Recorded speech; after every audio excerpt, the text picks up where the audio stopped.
unanusurika kifo. Je, unasimama na huyo Yesu? Ndio sasa ijulikane. Haleluya. Amen. Kwa hiyo tunaona kabisa tunaingia katika hiyo ni farasi wa kijivujivu ambaye tulimuona, ambaye alikuwa anaitwa jina lake ni mauti, kwamba kazi ya kuua. Kwa hiyo maana yake ni kwamba hakuna mtu alisema tena, ngoja niseme, hakuna mtu alisema pamoja inawezekana, kwa sababu kwenye Biblia bado imesema kwamba hatujaambiwa kwamba ni katika kila kitu tutalindwa hata kufa tusife, kwa sababu tuna vielelezo. Mitume walikufa kwenye Injili. Hawakusema kwamba kama ni Mungu, kwa nini sasa sisi tunatundikwa msalabani hapa kichwa chini miguu? Kwa nini mimi nafanywa hivi? Kwa nini Isaya alikata msumeno hivi nusu? Alitundikwa hapo. Wewe nini unaweza hiyo? Wewe utakimbia wewe. Kuna mtu analomi nasema nini? Sasa hapo ndipo mahali ambapo moyo wangu lazima ufike mahali pa kuelewa nimeokoka ama sijaokoka. Sababu kama sijaokoka kwa maana hii, na ninyamaze nisipige makelele, kwa sababu tunakuja kuingia katika kipindi ambacho kitahitaji udhihirisho wa vitendo na sio kushika maiki. Tutahubiri kwa vitendo kama jinsi ambavyo mitume wamehubiri kwa vitendo. Yesu amehubiri kwa vitendo. Unajua Yesu amehubiri kwa vitendo. Yesu amehubiri kwa vitendo katika safari yake ya kusulubiwa. Wachana kule alikuwa anapita na kuponya watu. Kule alikuwa ile sio kazi alikuwa anafanya. Kusudi lililomleta duniani hapa ni pale mahali alipoanziwa kukamatwa. Alipokamatwa na kuingia baada ya kuuzwa na Yuda. Ndio kusudi lake limeanzia. Nimepita na katika hiyo ameenda, ameteswa, ameenda msalabani, amepigwa mijeledi, amefanya kila kitu amefanya. Na akavuka hapo akaenda. Na alipoondoka ameenda zake. Mitume tumewaona hali yao pia kadhalika. Wakafanywa walichofanywa. Mbali na hizo kuuawa kwa namna hiyo, bakora zilitembea kwao walipokuwa kwenye Injili. Hawakufanya kazi ya Injili kwa urahisi. Hawakuifanya kwa urahisi. Kwa sababu wakati ambapo wakiwa kazini, roho hii ilikuwa inatenda kazi. Sasa nataka uelewe kwamba kama kwa mitume, ili watu tuondoke kwenye wokovu feki ambao tunatembea nao, kama kipindi kile ndio tunasema ndio kipindi cha mwanzo, ndio mitume walikutana na yale. Sasa sisi tunaingia kwenye kipindi cha dhiki cha mwisho. Tutakutana na nini? Kuna mtu analogi nasema nini? Tutakutana na nini zaidi ya hii? Tunaenda kukutana naye. Kwa hiyo ni mtu autie moyo wake ufahamu. Tukifa kabla hapo itakuwa ni vizuri zaidi. Lakini tukifa tukiwa tumejiandaa. Ila tunakoenda sasa ni mahali ambapo ni pagumu. Kwa sababu hizi ni mihuri ambazo zilikuwa zinafunguliwa. Kufunguliwa ni maana yake ni kuachiliwa kwa roho ili iingie kazini na kutenda kazi. Sio kwamba ni muhuri anafungua tu hivi anafanya. Ni kuachiliwa kwa zile roho ziingie kazini na kufanya kazi. Kwa hiyo haya ilikuwa ni mateso ya wanadamu kwa maana kanisa la Kristo. Lakini muhuri wa 5 ulifunguliwa, na hapa ndio mahali ambapo watu waliobeba injili ya kweli wanakabiliwa ama wakakabiliwa ama watakabiliwa, kwa sababu inabeba ya past, present na future. Watakabiliwa na mateso na kuuawa. Na kilio chao watakufa wengi kwa sababu ya kusimamia neno. Nimekosa ugali na hangaika. Nimeshikiwa upanga nitafanyaje? Nimekosa tu ugali, nimekosa mkate asubuhi tu. Nimemwacha Yesu. Nikishikiwa upanga kwamba ndio nakatwa nafanya. Nitasema simniache tu sasa. Mimi nimekubali. Sasa hicho ndicho kinachokwenda kutokea sasa. Kilichoko na kinakwenda kutokea. Jack Jude nilikuwa nimesoma kwenye news series. Sisi waziri nani kule Uingereza kwa anasema. Sasa mimi sisikia kitu kwa sababu nilikuwa mwanzo sikuwa nielewa. Anazungumzia habari ya yeyote ambaye alisema kwa baada ya bunge hili ambalo mtu yeyote ambaye atakayefanya kazi hapa yaani kwenye nchi hiyo yao lazima awe amepokea ameingizwa kwenye wanasema biometric, ameingizwa kwenye digital. Mimi sijui namna gani kuelezea kwa kirefu, lakini kwenye nisizungumze tu neno linaloeleweka, au amechukua alama hiyo ya certificate. Bwana Yesu asifiwe sana. Nikasema hawa watoto wangu watapona. Nikamtumia binti nikamwambia wewe unasema nini kwenye habari hizi? Sasa uzuri ndio akaniambia kwamba hii ni wale watakao kwa wanakuja huku kufanya kazi kutoka nchi zingine hawataruhusiwa. Lakini kama wewe ni raia wa huko bado wakasema lakini wewe unasema nini? Mimi swali langu lilikuwa ni kwamba itakapofika wakati wao utasema. Naona hiyo kitu. Sasa tunazungumza habari ya vitu ambavyo vipo na vipo kazini. Na kesho na kesho kutwa vinafika. Kenya vimeshafika. Sasa hivi watoto wanaozaliwa hawapewi vyeti vya kuzaliwa tena. Wanaingiziwa hiyo chip. Data zao zinaingia kwenye record kimtandao, sio mambo ya makaratasi. Kwa yule mtoto moja kwa moja anazaliwa anakuwa tena sio wako, anaingia kwenye system moja kwa. Sasa mtoto anakuwa haelewi ashauzwa kwa shetani. Na hiyo ndio ile ambayo tunaambiwa kwamba ukishachukua hiyo ndio basi. Yaani hiyo hakuna kusema kwamba nilizini naenda kutubu. Hakuna toba. Ni kwamba basi.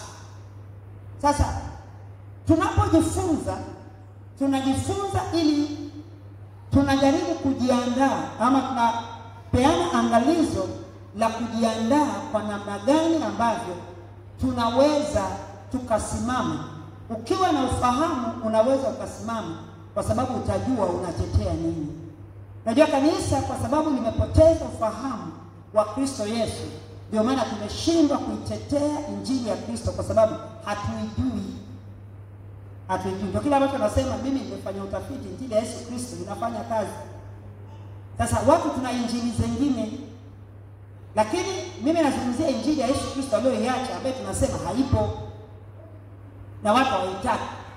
Lakini hiyo sasa ndio inatakiwa irudi, isimame.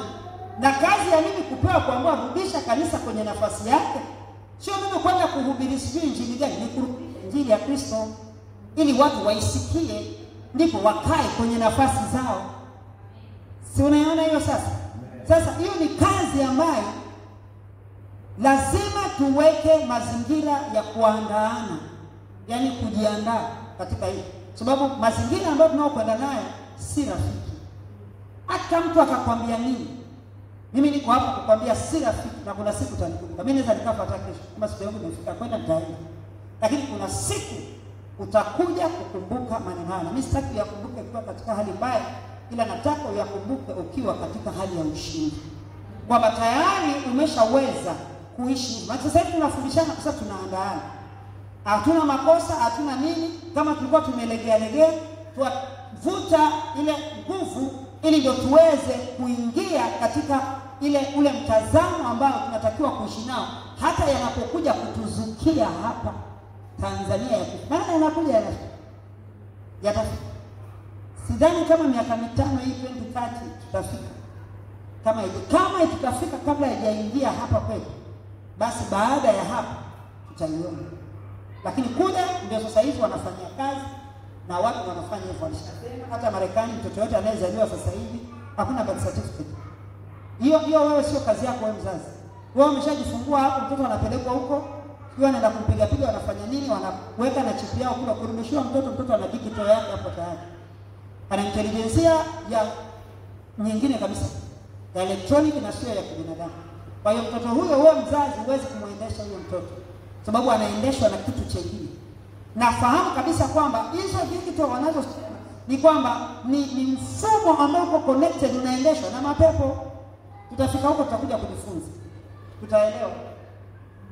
Sasa nataka nimalizie, lakini nataka kusema hivi kwamba tuliona mihuri 6 na tukaona mihuri 6 ilitengeneza mazingira fulani ambayo tuyaishi, na kwa sababu tunayaishi, mihuri ilikuwa ni 7. Katika hiyo sura ya 6 tulisoma mihuri ilikuwa ni 7, lakini mihuri iliyofunguliwa kwenye sura ile ya 6 ni mihuri 6. muhuri wa 7 haukufunguliwa. Sasa muhuri wa 7 ndio unakuja kufungua ukurasa mwingine mpya wa hukumu ya Mungu. Kule ni roho ziliachiliwa ili ziweze kutenda kazi. Sasa roho zile zilipoachiliwa, hata huku kwa kanisa waliendelea kwenda mbali na Mungu. Sasa kwenda mbali na Mungu, nitatoa mfano wa wakati ule wa wakati wa Nuhu.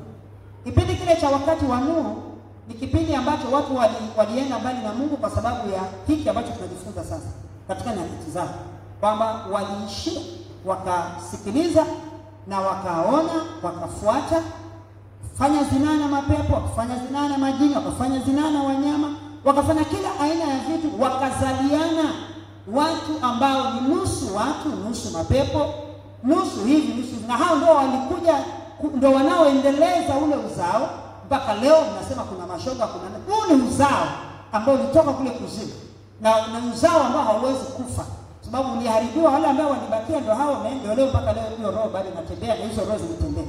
Sasa kile kizazi chao wakati huo, Mungu alitoa nafasi, alikuwa na wakati wa kufungua mihuri yake. Namba ya Mungu tunaisema ni namba 7. Na namba 7 ilifanya kazi pia wakati ule wa Nuhu. Namba 7 ilifanya kazi wakati wa uumbaji. Siku 7 zake za uumbaji alizifanyia kazi. Siko kwenye masomo hayo, siwezi kuelezea huko. Lakini ukija pale kwa Nuhu, natolea mfano, tunaona kwamba safina, watu walitakiwa waingia kwenye safina siku 7. Nuhu anapiga kelele hapo nje. Ile ilikuwa ni mihuri.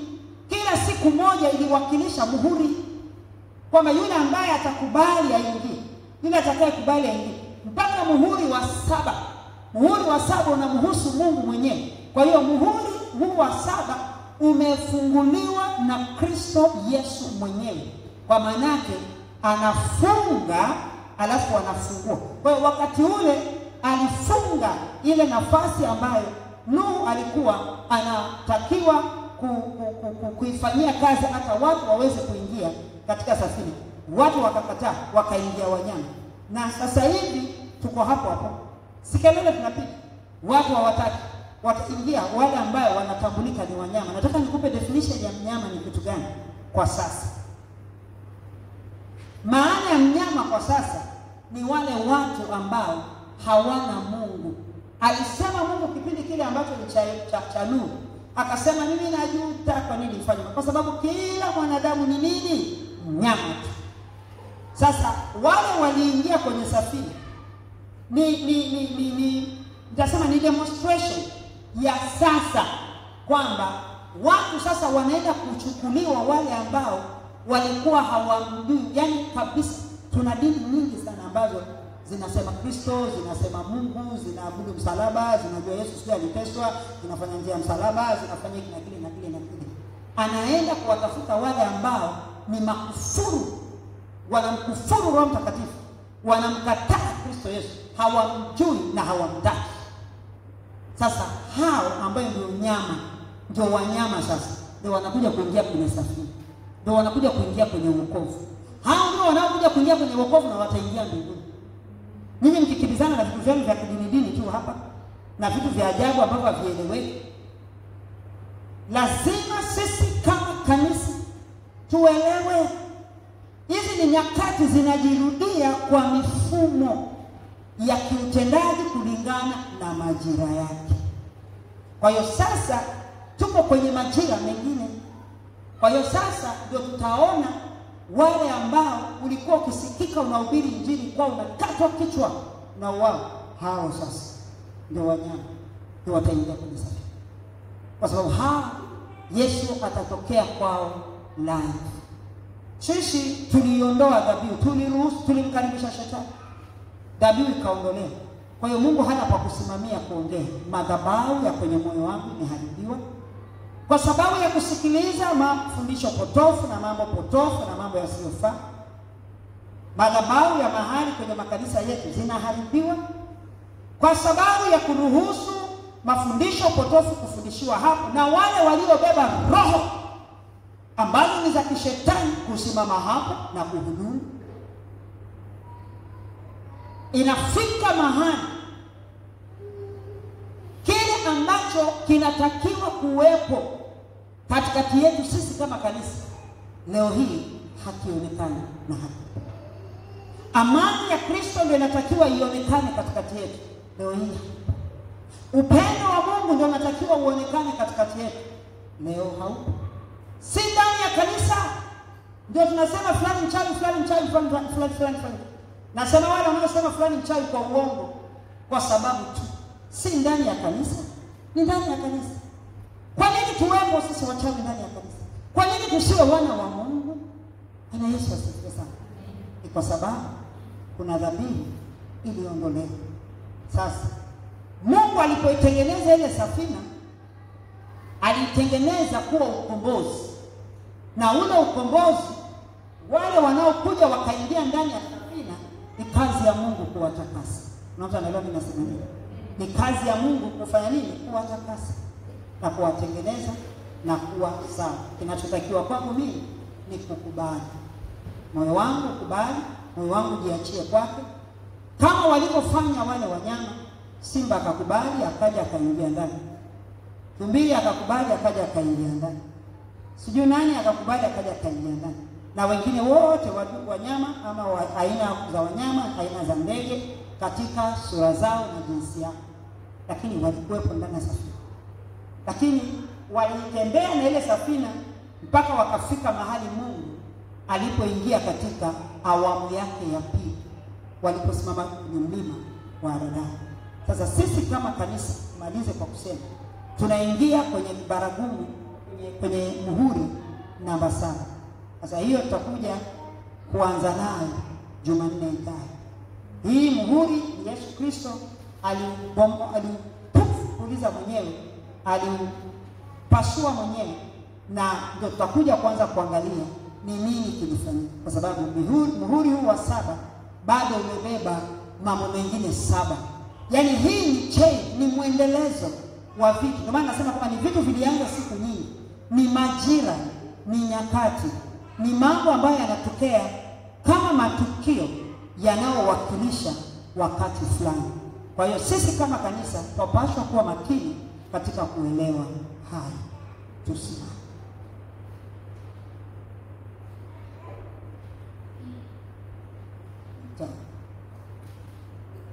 Namshukuru Mungu kwa kuwa amekuwa mwema kwetu na ametupa nafasi hii ya kuweza kusikiliza haya machache.